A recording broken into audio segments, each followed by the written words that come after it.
جب وہ جسم میں گوشت کا لوتڑا خراب ہو جاتا ہے، سارا جسم خراب ہو جاتا ہے، تنبیہ کے لیے، تاکید کے لیے، الا خبردار غور سے سنو، وہی القلب، وہ دل ہے، الا وہی القلب، خبردار غور سے سنو، وہ دل ہے۔ بسم اللہ الرحمن الرحیم، الحمد للہ الذی خلق فسوى والذی قدر فہدى والذی اخرج المرعى، الحمد للہ الذی انزل على عبده الكتاب ولم يجعل له عوجا، الحمد للہ الذی لم يتخذ صاحبة ولا ولدا ولم يكن له شريك في الملك ولم يكن له ولي من الذل ونكبره تكبيرا، الحمد لله الذي ليس كمثله شيء وهو السميع البصير، واشهد ان لا اله الا الله وحده لا شريك له، واشهد ان سيدنا ومولانا محمدا عبده ورسوله، وصلى الله تعالى عليه وعلى آله وعلى أصحابه وبارك وسلم تسليما كثيرا، أما بعد فأعوذ بالله من الشيطان الرجيم، بسم الله الرحمن الرحيم، الف لام را، کتاب انزلناه الیک لتخرج الناس من الظلمات الى النور، وقال الله تبارك وتعالى تبارك الذي نزل الفرقان على عبده ليكون للعالمين نذيرا، وقال النبي صلى الله تبارك وتعالى عليه وسلم القرآن شافع مشفع وماحل مصدق، من جعله أمامه قاده إلى الجنة ومن جعله خلف ظهره ساقه إلى النار، وقال النبي صلى الله تبارك وتعالى عليه وسلم إن لله خاصين من خلقي، قالوا من هم يا رسول الله؟ قال أهل القرآن هم أهل الله وخاصته، أو كما قال عليه الصلاة والسلام۔ میرے محترم بھائیو، دوستو اور عزیزو، خوش نصیب ہیں آپ لوگ کہ اللہ تبارک و تعالی نے آپ کو اپنے کلام سننے کی توفیق عطا فرمائی۔ یہ بڑی مبارک مجلس ہے، حضرت عمر رضی اللہ تعالیٰ عنہ کا فرمان ہے، ایک آدمی اپنے گھر سے نکلتا ہے اور اس پر تہامہ مکے کے پہاڑ کے برابر اس پر گناہ ہوتے ہیں، پھر وہ علماء کی مجلس میں آتا ہے اور اللہ کا قرآن سنتا ہے، نبی کی احادیث مبارکہ سنتا ہے، وخاف واسترجع عن ذنوبه، پھر اس کا دل ڈر جاتا ہے، وہ اپنے گناہ سے رجوع کرتا ہے، پھر مجلس ختم ہوتی ہے، وہ اپنے گھر کی طرف لوٹتا ہے، اس حال میں کہ اس پر کوئی گناہ باقی نہیں رہتا۔ اس لیے حضرت عمر رضی اللہ تعالیٰ عنہ کا فرمان ہے علماء کی مجلس کو لازم پکڑو، اس لیے کہ اللہ تبارک فإن اللہ لم يخلق على وجه الارض بقعة اکبر علی اللہ من مجالس العلماء، اس لیے کہ اللہ تبارک و تعالیٰ نے علماء کی مجلس سے افضل اور بہتر کوئی جگہ نہیں بنائی۔ تو آپ خوش نصیب ہیں کہ آپ قرآن سننے کے لیے تشریف لائے ہیں، اللہ تبارک و تعالیٰ آپ کو اس کا بہترین بدلہ عطا فرمائے۔ قاری مولانا شجاع الدین صاحب کو بھی اللہ اس کا بدلہ عطا فرمائے، جنہوں نے یہ خوبصورت محفل سجائی ہے۔ اللہ تبارک و تعالیٰ آنے والے تمام احباب کا آنا اپنی بارگاہ میں قبول فرمائے۔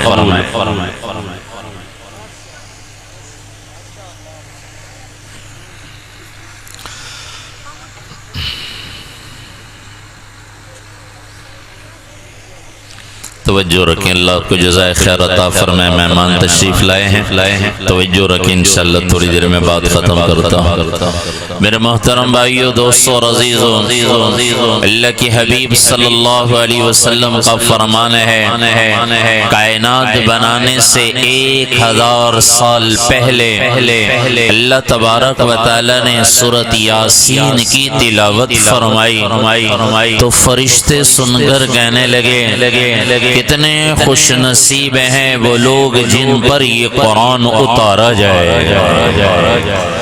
اور کتنے خوش نصیب ہیں وہ لوگ جو اس قرآن کو اپنے اندر محفوظ کریں گے، اور کتنے خوش نصیب ہیں وہ لوگ جو اپنی زبانوں سے اس قرآن کی تلاوت کریں۔ تو اللہ نے ہم پر احسان فرمایا اس امت پر، پہلی امتوں میں تورات، انجیل، زبور کا کوئی حافظ نہیں ملتا، اللہ تبارک و تعالی نے اس امت پر یہ فضل فرمایا اور قرآن کو یاد کرنے کے لیے آسان فرمایا۔ پھر اللہ کے نبی صلی اللہ علیہ وسلم نے خود حکم دیا اقرأوا القرآن، قرآن کو کثرت سے پڑھتے رہا کرو، فإنه یأتی یوم القیامت شفیعا لأصحابی، اس لیے کہ قرآن قیامت کے دن اپنے پڑھنے والوں کے لیے شافع بن کر آئے گا۔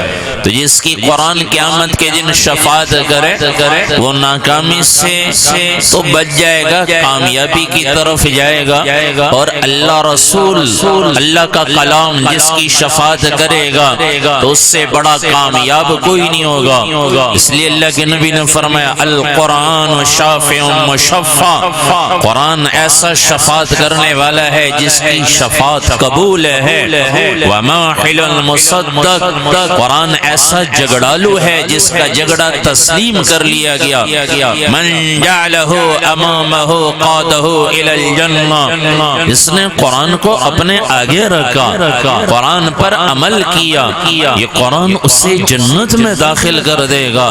ومن جعلہ خلف ظہرہ، جس نے قرآن کو پیچھے رکھ دیا، قرآن پر عمل نہ کیا، ساقہ الی النار، اللہ کے نبی نے فرمایا یہ قرآن اسے جہنم میں دھکیل دے گا۔ اس لیے بھائیو قرآن کو پڑھنا بھی ہمارے لیے ضروری ہے، قرآن کو سمجھنا بھی ضروری ہے، قرآن پر عمل کرنا بھی ضروری ہے۔ قرآن نے ہمیں 3 بڑے مسئلے بتائے ہیں۔ اللہ کے نبی کا فرمان ہے قرآن کا دل سورۃ یاسین ہے، قرآن کا دل سورۃ یاسین، اور حدیث میں آتے اللہ کے نبی نے فرمایا الا ان فی الجسد لمضغہ، انسان کے جسم میں گوشت کا ایک لوتڑا ہے، اذا صلحت صلح الجسد کلہ، جب وہ لوتڑا ٹھیک ہو جاتا ہے سارا جسم ٹھیک ہو جاتا ہے، اذا فسدت فسد الجسد کلہ، جب وہ جسم میں گوشت کا لوتڑا خراب ہو جاتا ہے سارا جسم خراب ہو جاتا ہے۔ تنبیہ کے لیے، تاکید کے لیے، الا خبردار، غور سے سنو، وہی القلب، وہ دل ہے، الا وہی القلب، خبردار غور سے سنو، وہ دل ہے، الا وہی القلب، خبردار غور سے سنو وہ دل ہے۔ دل ٹھیک تو سارا جسم ٹھیک، دل خراب تو سارا جسم خراب۔ ایسے ہی اللہ کے نبی نے فرمایا قرآن کا دل سورۃ یاسین ہے، اور سورۃ یاسین میں علماء نے لکھا ہے اللہ نے 3 بڑے مسئلے بیان فرمائے ہیں، جس کے یہ 3 عقیدے مسئلے ٹھیک ہو گئے اس کا سارا دین ٹھیک ہو گیا، جس کے یہ 3 مسئلے بگڑ گئے اس کا سارا دین بگڑ گیا۔ پہلا مسئلہ قرآن کے دل سورۃ یاسین میں اللہ فرما رہے ہیں اللہ کو ایک مانو، اللہ کی وحدانیت، الحمدللہ رب العالمین۔ قرآن شروع ہو رہا ہے اللہ تعارف کرا رہے ہیں کون ہے، سارے جہانوں کا رب، پالنے والا ایک اللہ ہے۔ اننی انا اللہ لا الہ الا انا فاعبدنی، لا الہ اللہ کے سوا کوئی الہ نہیں، کوئی معبود نہیں، کوئی مشکل کشا نہیں، کوئی حاجت روا نہیں، کوئی بگڑیاں بنانے والا نہیں، کوئی بیٹے دینے والا، بیٹیاں دینے والا، زندگی اور موت دینے والا ایک اللہ، عزت اور ذلت کا مالک ایک اللہ، زمین اور آسمان کا بنانے والا چلانے والا ایک اللہ ہے۔ لا الہ اللہ کے سوا کوئی الہ نہیں۔ قرآن پہلا سبق دے رہا ہے لوگوں ففروا الی اللہ، دوڑ لگانی ہے، کہاں کی دوڑ لگا رہے ہو؟ کوئی دنیا کی دوڑ، کوئی حکومت عہدوں کی دوڑ، کوئی مال کی دوڑ، کوئی جائیدادوں کی دوڑ۔ قرآن پہلا سبق بتا رہا ہے ففروا الی اللہ، کہاں کی دوڑ لگاؤ؟ فرار اللہ قرآن میں فرما رہے فرار ہو کر اللہ کی طرف دوڑ لگاؤ۔ فرار ہونا کسے کہتے ہیں؟ ایک آدمی کی گاڑی نکل رہی اور بھاگتا ہوا جا رہا ہو، کوئی نہیں کہتا یہ فرار ہو رہا ہے۔ اور اگر کوئی کسی سے ڈر کر بھاگے کہتے نہیں یہ ایکسیڈنٹ ہو گیا اور ڈرائیور فرار ہو کر بھاگ گیا، کیا مطلب؟ ڈر کر بھاگنا اسے فرار ہونا کہتے ہیں۔ اللہ قرآن میں فرما رہے ففروا الی اللہ، ڈر کر اللہ کی طرف دوڑ لگاؤ، چیزوں سے مال سے ان کی دوڑ نہ لگاؤ، میرا فلاں سے تعلق میں یوں کر دوں گا، میرا فلاں سے تعلق، اور سارے تعلق ختم ہو جانے والے ہیں۔ پہلا سوال ہے قبر کا، من ربک، بتا تیرا رب سے کتنا تعلق ہے، اللہ سے کتنا تعلق بنا ہے؟ لا الہ الا اللہ۔ اس لیے بچہ پیدا ہوتا ہے پہلا سبق اس کے کان میں آواز ڈالو اللہ اکبر، اللہ اکبر، اللہ سب سے بڑا ہے، سارے کام بنانے والا ایک اللہ ہے۔ حضرت علی رضی اللہ تعالیٰ عنہ جن کی اسی مہینے 13 تاریخ کو ولادت، وہ فرمانے لگے اپنے بچوں کو جب آپ پر حملہ ہوا اور سر پر وار لگا، دماغ تک یہ وار پہنچا ہے اور شہادت کی خوشخبری اللہ کے نبی خواب میں دے چکے ہیں، اپنے بچوں کو بلایا، دونوں امام حسن امام حسین کو بلایا اور انہیں کہنے لگے بیٹو اللہ کے سوا کسی سے امید نہ رکھنا۔ تو قرآن ہمیں پہلا سبق دیتا ہے ایک اللہ کو رب مانو، نہ کسی اور کے در پہ نہ جھکو، اس لیے کہ ان اللہ لا یغفر ان یشرک بہ ویغفر ما دون ذلک لمن یشاء، اللہ شرک کو معاف نہیں کریں گے، باقی سب کو معاف کر دیں گے، جس کو چاہیں گے معاف کر دیں گے، شرک کی معافی کوئی نہیں۔ تو قرآن کا پہلا سبق ایک اللہ کی وحدانیت، ایک اللہ کو پکارو، ایک اللہ سے مدد مانگو، ایاک نعبد وَإِيَّاكَ نَسْتَعِينُ، اللہ ہم صرف تیری ہی عبادت کرتے ہیں، تیرے سوا عبادت کرنے کے لائق کوئی نہیں۔ وَإِيَّاكَ نَسْتَعِينُ، اللہ ہم صرف تجھی سے مدد مانگتے ہیں، تیرے سوا مدد کرنے والا کوئی نہیں۔ تو قرآن کے دل سورۃ یاسین میں اللہ نے پہلا مسئلہ سمجھایا ایک اللہ کو رب مانو، اللہ کی وحدانیت کا یقین کرو، اقرار کرو، اور دوسرا مسئلہ اللہ کی نبی کی رسالت کا اقرار کرو. میرے نبی کو رسول مانو. محمد الرسول اللہ پڑھنے کا یہی مطلب ہے. میں نے میرے رہبر، میرے رہنما، میرے زندگی کے امام، میرے محسن، مجھے جنت کا راستہ دکھانے والے، مجھے اللہ سے ملانے والے کون ہیں؟ وہ محمد الرسول اللہ ہے. قرآن کا دوسرا بڑا سبق ہے میرے نبی کی اطاعت کرو، میرے نبی کی مانو. انہی کی اطاعت پر تمہیں کامیابی ملے گی. وَمَن يُطِعِ اللَّهَ وَرَسُولَهُ فَقَدْ فَازَ فَوْزًا عَظِيمًا. نہ مال والے کو، نہ حکومت والے کو، نہ جائیدادوں والوں کو، نہ کسی اور چیز رکھنے والے جدید آلات، سائنس ٹیکنالوجی والے کو اللہ نے کامیاب نہیں بتایا ہے، بلکہ اللہ کا فرمان ہے جس نے اللہ کی اطاعت کی، اللہ کے رسول کی اطاعت کی، یہی سب سے بڑا کامیاب ہے. نبی کے پیچھے چلو، نبی کو مانو، کیونکہ ان کی زندگی نمونہ ہے. میں اور آپ ہم میں سے ہر آدمی چاہتا ہے میرے کپڑے اچھے ہوں، میرا جوتا اچھا ہو، میری سواری اچھی ہو، میرا مکان اچھا ہو. ہم سب یہی چاہتے ہیں. اللہ فرما رہے ہیں لَقَدْ كَانَ لَكُمْ فِي رَسُولِ اللَّهِ أُسْوَةٌ حَسَنَةٌ. ایسے تم لباس، جوتا، سواری، مکان اچھا چاہتے ہو، ایسی زندگی بھی تو اچھی گزارو. اور اچھی زندگی گزارنے کے لیے کوئی اور نمونہ نہیں، کیونکہ اللہ کے نبی کے علاوہ آج کے کسی انسان کو دیکھو گے ہر انسان میں عیب ہیں. اللہ فرما رہے ہیں تمہارے لیے بہترین زندگی گزارنے کا خوبصورت اور بہترین نمونہ میرے حبیب کی زندگی ہے. اللہ کے نبی کی زندگی بے عیب ہے. خلقت مبرا من کل عیب، ہر عیب سے اللہ کے نبی کو پاک بنایا گیا. انما یرید اللہ لیذہب عنکم الرجس اہل البیت ویطہرکم تطہیرا. اے میرے محبوب، میں نے آپ کو، گھرانے کو، خاندان کو، اہل بیت کو ہر قسم کی زندگی بت پرستی سے پاک کر دیا ہے.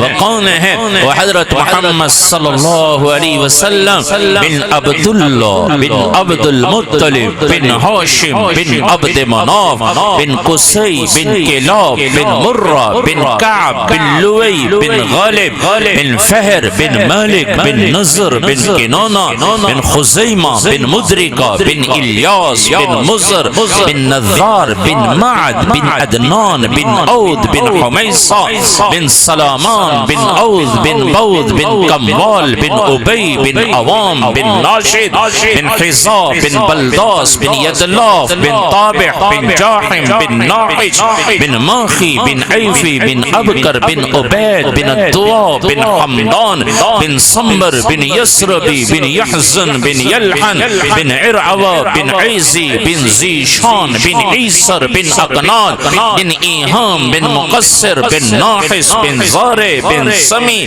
بن مزی بن عوض بن ایرام بن کیدار بن اسماعیل بن ابراہیم علیہ السلام بن طارح بن ناحور بن سروج بن رو بن فائج بن عابر بن ارفخشاد بن سام بن نوح علیہ السلام بن لامک بن متوشالح بن اخنون ادریس علیہ السلام بن یرد بن ملحلئیل بن کینان بن آنوش بن شیس اور بن آدم علیہ السلام. قرآن کہتا ہے ان کے پیچھے چلو اور کسی کو نہ دیکھو. یہ میرے وَأَنَّ هَذَا صِرَاطِي مُسْتَقِيمًا فَاتَّبِعُوهُ، یہ میرا راستہ ہے، سیدھا راستہ. میرے نبی آپ فرما دیجئے نبی کی اتباع کا راستہ سیدھا راستہ ہے، اسی کی اتباع کرو. ان کے پیچھے چلو گے تو راست منزل کو پہنچ جاؤ گے، کامیابی کو پالو گے، عزت ملے گی. اور اگر اس راستے سے ہٹ گئے تو پھر تم گمراہ ہو جاؤ گے. اس لیے بھائیو قرآن کا دوسرا سبق ہے اس نبی کی اطاعت والی زندگی. جیسے مجھ سے پہلے مفتی سعود صاحب فرما رہے تھے قرآن کی عملی زندگی نبی کی زندگی ہے. قرآن تو اجمال ہے, نبی کی زندگی تفصیل ہے.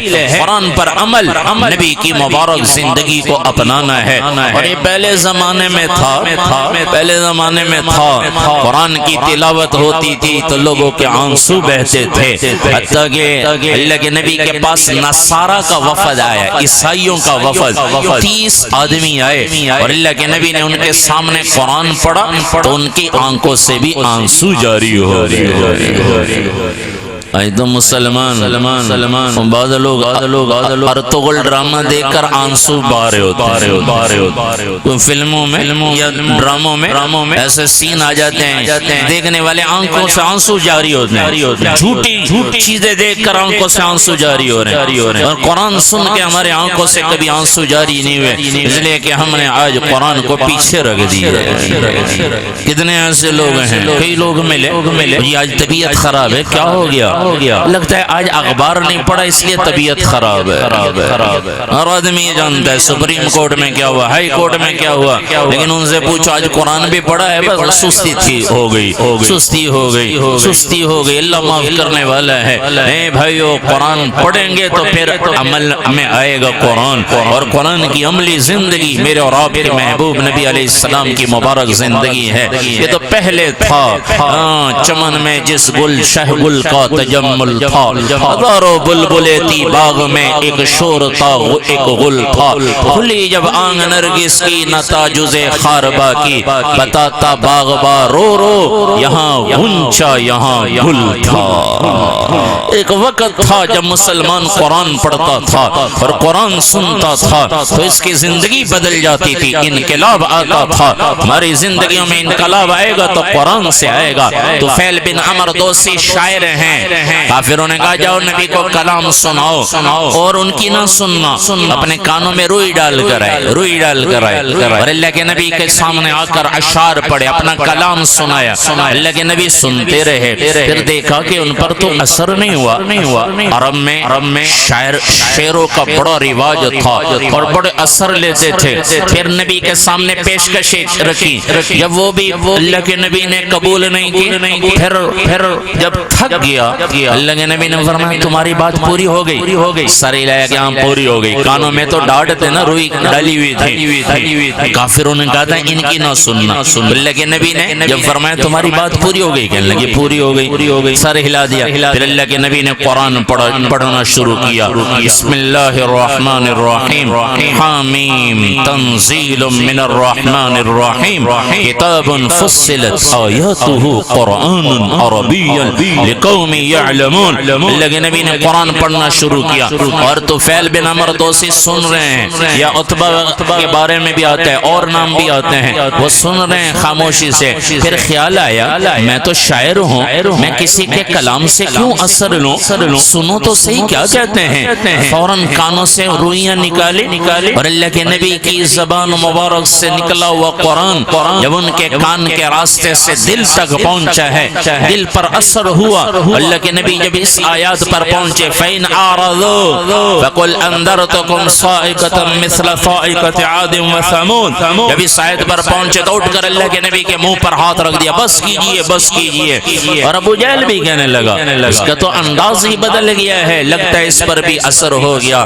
اور وہ قرآن سن کر ان کی زندگی بدل گئی, کفر سے اسلام قبول کر لیا. یہ تو قرآن آیا اس لیے یہ لوگوں کو ظلم سے, لوگوں کو اندھیروں سے نکالنے کے لیے آیا ہے. آج ہم اندھیروں سے نکلنے کے لیے جدید علوم کے پیچھے دوڑ لگا رہے ہیں. اور یہ مسلمان اس لیے پیچھے ہے, مسلمان کے پاس سائنس کوئی نہیں, ٹیکنالوجی کوئی نہیں, یہ قرآن ہے. ہم اندھیروں کے پیچھے جا رہے ہیں تاکہ ہم وہ ظلمت سے نکلے, جہالت سے نکلے, اور ہم ذلت سے نکلیں. کبھی نہیں نکل سکتے, یہ تو سب اندھیرے ہیں. روشنی روشنی ہے تو وہ قرآن ہے، روشنی ہے تو نبی کی زندگی ہے۔ ہم نبی کی زندگی اپنائیں، ہم قرآن پڑھیں۔ اسی مہینے کی 27 کی رات کو، 27 رجب کی رات کو میرے اور آپ کے نبی صلی اللہ علیہ وسلم عرش پر پہنچے ہیں۔ سائنس ٹیکنالوجی تو ساری پیچھے رہ گئی، ہم کہتے ہیں یہ ترقی کر گئے، وہ سوشل میڈیا الیکٹرانک میڈیا نے اٹھایا ہوتا ہے، وہ جو فلاں چاند پر پہنچ گئے۔ تو چاند پر پہنچنا کون سی ترقی ہے؟ میرے اور آپ کے نبی زمین سے چاند کو اشارہ کرتے ہیں تو چاند 2 ٹکڑے ہو جاتے ہیں۔ سائنس ٹیکنالوجی تو یہی فیل ہو گئی۔ رفتار کتنی تھی یہ تو آج کی سائنس کہتی ہے، کوئی اگر 1,86,000 کلومیٹر پر سیکنڈ کی رفتار سے جائے، کتنی رفتار؟ 1 سیکنڈ میں 1,86,000 کلومیٹر کوئی فاصلہ طے کرے تو وہ وقت کو پیچھے چھوڑ دیتا ہے، اس کے لیے وقت رک جاتا ہے۔ میرے اور آپ کے نبی عرش پر پہنچے ہیں، جنت اور جہنم کی سیر کی، اللہ سے باتیں ہوئیں اور پھر واپس آئے۔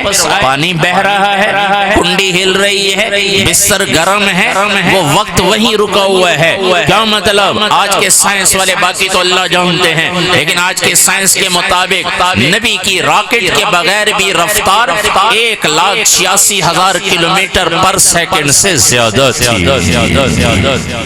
تو بھائی اس نبی کے پیچھے کیوں نہ چلیں؟ قرآن یہی بتاتا ہے، او نبی کی زندگی اختیار کرو، نبی کے پیچھے چلو، کامیابی چاہیے تو نبی کی اتباع کرو۔ اس کو اللہ نے افضل اور اعلیٰ بنایا۔ میرے اور آپ کے نبی اعلان فرما رہے ہیں، یا ابا سفیان واللہ قد جئتکم بخیر الدنیا وکرامت الآخرہ۔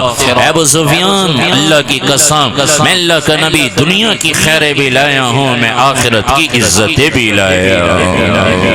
تو بھائیو آئے ہم یہ سارے احباب آپ دور دراز سے تشریف لائے ہیں، اللہ آپ کا آنا قبول فرمائے، قدم قدم پر اللہ آپ کے کو نیکیاں عطا فرمائے، گناہ معاف فرمائے۔ لیکن آج ایک نیت کر کے اٹھیں، انشاءاللہ آج کے بعد زندگی کی ہر ترتیب نبی کے طریقے پر لائیں، کر دیں نیت انشاءاللہ۔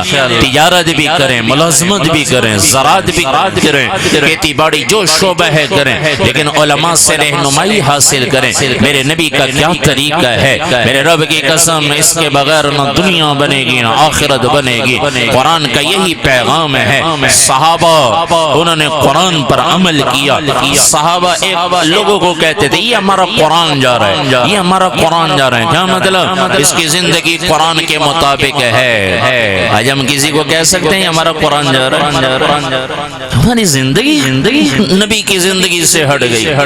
اس لیے یہ مجمع تو آج سے نیت کرو کہ انشاءاللہ ہر زندگی کے ہر شعبے میں علماء کی رہنمائی حاصل کریں گے اور پیارے نبی کے طریقوں پر اپنی زندگی لے کر آئیں گے۔ اور تیسرا قرآن کا سبق ہے سورۃ یاسین میں، قیامت کا یقین ہو۔ تو لکھا ہوتا ہے نا کیمرے کی آنکھ آپ کو دیکھ رہی ہے، لکھا ہوتا ہے نا کیمرے کی آنکھ آپ کو دیکھ رہی ہے، اور اس وجہ سے کوئی غلط حرکت نہیں کرتا کہ کیمرے کی آنکھ دیکھ رہی ہے، اس کیمرے کی فوٹو بھی ہو جاتی ہے، کتنی کہیں آتا ہے CCTV فوٹیج غائب ہو گئی، ریکارڈ جل گئے، لیکن اللہ نے ہم پر بھی تو کیمرے لگائے ہیں۔ اليوم نختم على افواہہم وتکلمنا ایدیہم وتشہد ارجلہم۔ اللہ فرما رہے ہیں قیامت کے دن ہم منہ پر مہر لگا دیں گے، اور تکلمنا ایدیہم، ہر آدمی کے ہاتھ بولیں گے۔ یہ پہلا کیمرہ ہے جو میرے اور آپ کے خلاف قیامت کے دن بولے گا، میرے اور آپ کے خلاف یہ ہاتھ گواہی دیں گے۔ وتشہد ارجلہم، پاؤں گواہی دیں گے۔ حتی اذا ما جاؤوها، حتیٰ کہ قیامت کے دن اللہ فرما رہے ہیں جب یہ لائے جائیں گے، شہد علیہم سمعہم، کان گواہی دیں گے۔ وابصارہم، آنکھیں میرے اور آپ کے خلاف گواہی دیں گی۔ وجلودہم، یہ جسم کی کھال میرے آپ کے خلاف بولے گی۔ اس لیے اللہ فرما رہے ہیں قیامت کے دن سے ڈر جاؤ۔ ارے دنیا کے کیمرہ سے نہ ڈرو، ایک اللہ کا ڈر کہ اللہ کے سامنے میں نے پیش ہونا ہے، قیامت کے دن اللہ کے سامنے میں نے حاضر ہونا ہے۔ حضرت عمر بن خطاب رضی اللہ تعالیٰ عنہ ایک آدمی کو شام کے وقت آئے، میرا فلاں آدمی حق نہیں دیتا، حق دلوائیے۔ آپ نے ایک درہ مارا اور اسے کہا جب میں اس کام کے لیے بیٹھتا ہوں تو آتے نہیں، اب آگئے ہو، میں اس کام کے لیے نہیں بیٹھا، اب آگئے ہو۔ وہ آدمی تو درہ کھا کے چلا گیا۔ تھوڑی دیر کے بعد حضرت عمر رضی اللہ تعالیٰ عنہ کو خیال آیا یہ میں نے کیا کیا، اے عمر یہ تو نے کیا کیا؟ 22 لاکھ مربع میل کے وزیر اعظم خلیفہ، وہ جن کو اللہ کے نبی نے فرمایا لو کان بعدی نبی لکان عمر، میرے بعد کوئی نبی ہوتا تو حضرت عمر ہوتے، لیکن نبوت مجھ پر ختم ہو چکی، جنت میں تمہارا محل دیکھ کر آئے ہوں۔ میرے زمین پر آسمان پر 2 وزیر، زمین پر میرے 2 وزیر حضرت ابو بکر اور حضرت عمر رضی اللہ تعالیٰ عنہ ہیں۔ میں ابو بکر اور عمر دنیا میں ایسے، دنیا سے جانے کے بعد ایسے، میں ابو بکر اور عمر قیامت کے دن بھی ایسی اٹھیں گے۔ کس درجے کے صحابی ہیں؟ ایک آدمی کو درہ مارا ہے، وہ بھی اس لیے کہ تم میں جب کام کے لیے بیٹھتا ہوں تو آتے نہیں، اب آ گئے ہو۔ خود خیال آیا یہ کیا کیا، بھاگے ہوئے گئے 22 لاکھ مربع میل کے وزیر اعظم خود آدمی کو ڈھونڈ رہے ہیں۔ غلام کو بھی کہا جاؤ اس آدمی کو ڈھونڈو جس کو درہ مارا ہے، اسے ڈھونڈ کر لائے۔ ایک عام آدمی کو وزیر اعظم درہ دے کر کہہ رہے لو مجھے بھی مار لو تاکہ بدلہ ہو جائے۔ عمر قیامت کے دن بدلہ نہیں دے سکتے، قیامت کے دن عمر بدلہ نہیں دے سکتا۔ یوم ترونها تذل كل مرضعة عما ارضعت وتضع كل ذات حمل حملها وترى الناس سکارى وما هم بسکارى۔ قیامت کو اللہ بیان کر رہے ہیں، ڈر جاؤ قیامت کے دن سے۔ آج بھوک کا ڈر لگ گیا، یہ کیا بنے گا، مہنگائی ہو گئی، یہ نہیں پتا شام کے کھانے سے پہلے موت آ گئی تو کیا بنے گا۔ موت کا تو کوئی پتہ کوئی نہیں کب آنی ہے۔ قیامت کے دن سے ڈر جاؤ، دنیا والوں کا خوف نہ کرو، اللہ کے سامنے قیامت کے دن پیش ہونا ہے، میرا کیا بنے گا۔ جس کو اللہ فرما رہے جس دن دودھ پلانے والی عورتیں اپنے دودھ پیتے بچوں کو اٹھا کے پھینک دیں گی، حاملہ عورتوں کے حمل گر جائیں گے۔ یوم یجعل الولدان شیبا، اس دن بچے بوڑھے ہو جائیں گے۔ یا ایھا الناس اتقوا ربکم واخشوا یوما لا یجزی والد عن ولدہ ولا مولود هو جاز عن والدہ شیئا۔ اس دن سے ڈر جاؤ جس دن نہ باپ بیٹے کے کام آئے گا نہ بیٹا باپ کے کام آئے گا۔ اس لیے بھائیو قرآن کہتا ہے آخرت کو سامنے رکھ کر کوئی کام کرنے سے پہلے، آج کل لوگ کہہ دیتے ہیں وہ جی فلاں بھی تو کر رہا ہے میں نے کر لیا تو کیا ہو گیا، فلاں بھی تو کرپشن کر رہا ہے میں نے کر لی تو کیا ہو گیا، فلاں بھی چوری کر رہا ہے میں نے کر لیا تو کیا ہو گیا۔ او فلاں کی وجہ سے قیامت کے دن پکڑے جائیں گے جنہوں نے اللہ رسول کے حکم توڑے۔ قیامت کا دن آنے والا ہے، اس دن ہر ایک نے پیش ہونا ہے۔ وَكُلُّهُمْ آتِيهِ يَوْمَ الْقِيَامَةِ فَرْضًا، اکیلے اللہ کے دربار میں پیشی ہے۔ تو قرآن تیسرا سبق دیتا ہے قیامت کا ڈر۔ ہر کام کرنے سے پہلے یہ سوچو میں نے قیامت کے دن اللہ کو جواب دینا ہے۔ تو بھائیو یہ 3 بڑے سبق ہیں قرآن کے، ایک اللہ کی وحدانیت، ایک نبی کی رسالت کہ میرے رب کی زندگی کے امام وہ اللہ کے نبی ہیں، اور تیسرا سبق قیامت کا خوف ہو، قیامت کا خوف۔ جس نے یہ 3 سبق یاد کر لیے تو میرے نبی نے فرمایا یہ اہل اللہ ہیں، یہ اہل اللہ ہیں۔ اللہ کے نبی نے فرمایا اللہ کے کچھ خاص لوگ ہیں مخلوق میں سے۔ صحابہ نے پوچھا من ہم یا رسول اللہ، وہ کون ہے؟ ان للہ خاصین من خلقہ، کچھ خاص لوگ ہیں، کون ہے یا رسول اللہ؟ اللہ کے نبی نے فرمایا اہل القرآن ہم اہل اللہ و خاصتہ، قرآن والے اللہ کے خاص لوگ ہیں، وہ اہل اللہ ہیں، اہل اللہ کے اہل ہیں اور خاص لوگ ہیں۔ تو بھائیو آج سے نیت کریں انشاءاللہ قرآن جیسے ہم آپ لوگ سننے آئے ہیں یہ نیت کر کے بھی جائیں کہ انشاءاللہ قرآن کو اپنی عملی زندگی میں لے کر آئیں۔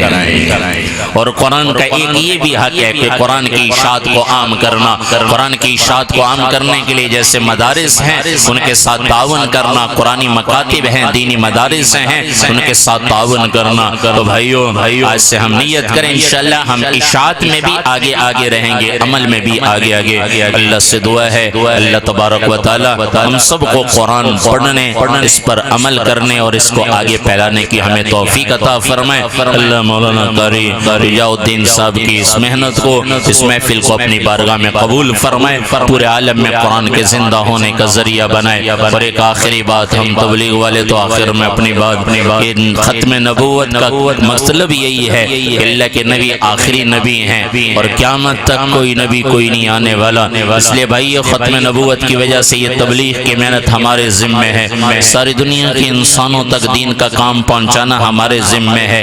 کہیں آگ لگ جائے تو ہر ایک آدمی بھاگتا ہے، محلے میں آگ لگ جائے ہر آدمی بھاگتا ہے بجھانے کے لیے۔ ایسی بھائیوں ایک بے دینی کی آگ پوری دنیا میں پھیلی ہوئی ہے، کون بجھائے گا؟ میرا آپ کا ایمان ہے نبی تو کوئی آئے گا نہیں، ہم سب کے ذمہ ہے یہ تبلیغ کی محنت، اسی کی محنت ہے۔ ایسے آپ کے اس سکر میں بہت سارے صحابہ یہاں تشریف لائے، کچھ کی جیسے محبوب گوٹ عمر بن حفصہ رضی اللہ تعالیٰ عنہ راوی ہیں، ان کی قبر یہاں بنی، اس لیے یہاں آئے ہیں، مکہ مدینہ کو چھوڑ کر یہاں تشریف لائے۔ اور اس صحرا میں 350 سے زیادہ کا قبیلہ اس علاقے میں آیا تھا، اور کچھ کی قبریں واضح ہیں، کچھ کا پتہ ہی نہیں کہاں قبریں ان کی بنی ہیں، اس لیے آئے تھے، دین کا پیغام لے کر آئے تھے۔ ایسے بھائیوں ہمارے بھی ذمہ ہے دین کی محنت، تبلیغ کی محنت ہم سب کے ذمہ ہے۔ جس نے کلمہ پڑھا ہے وہ نبی کا مبلغ بن کر پوری دنیا میں دین کو زندہ کریے، اس کی ذمہ داری ہے۔ تو نیت کرے کہ انشاءاللہ تبلیغ میں بھی وقت لگائے، نیت انشاءاللہ۔ اللہ سے دعا ہے اللہ تبارک و تعالی قاری شجاع الدین صاحب کی اس محفل کو اپنی بارگاہ میں قبول فرمائے، پورے عالم میں دین کے زندہ ہونے کا ذریعہ بنائے۔ آپ کو اور ہم سب کو اللہ اپنی شایان شان بہترین بدلہ عطا فرمائے۔ وآخر الدعوانا الحمدللہ رب العالمین۔